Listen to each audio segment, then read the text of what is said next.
What if Spider-Man had rejected the spider? The reality that some have dubbed 616, much is not what it seems.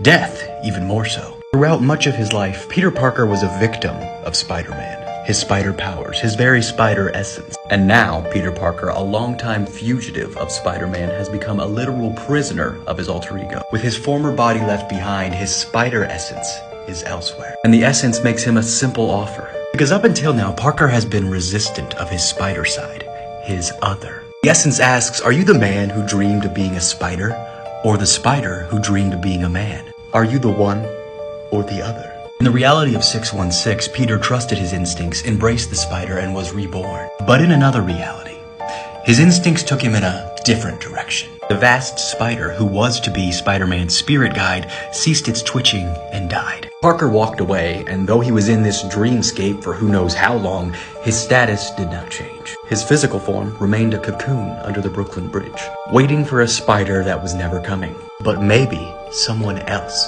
is. Elsewhere, Mac Gargan, the former Scorpion who became Venom, is in prison. But he's not Venom much longer. In this moment, Gargan fails to understand the fundamental truth about the symbiote he's bonded with. The first human which the symbiote was bonded to was Spider-Man, and one never forgets their first love. Though separated by miles and walls, the symbiote sensed an opportunity for a reunion. The symbiote senses that Parker's metamorphosis has stalled. He remains just a half being, and that's a gap for the symbiote to fill. What follows is long, difficult, and terrifying. It takes many months of struggle, both on a physical and psychic level, to avoid sending you into the spirals of depression, or depict things too nightmarish. Take the word of Uatu, that it was a long and terrible battle, and ultimately, one that Peter Parker lost. There's a famed expression, it was a dark and stormy night. The maid screamed.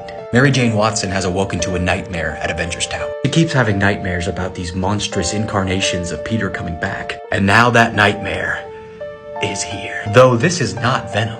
Venom was a hopeless loser who didn't realize his full potential. This is Poison. Wolverine and Luke Cage bust in at the sound of this commotion. In the midst of this fight, Mary Jane screams at Poison to get out. And he responds, no, not without you. She continues, fine, make me whatever's necessary. I don't want to see anyone else hurt defending me. I'll go with you for the rest of your days, but know this. For what you've done to Peter, I'll make the rest of them a living hell. And that was the last she saw of him. There are a number of reasons as to why Poison left her untainted. Maybe a final spark of Peter's love. More than likely, he needed someone who was other than he. And as I said, you never truly forget your first love. If determined enough, you can build a life with her, one way or the other.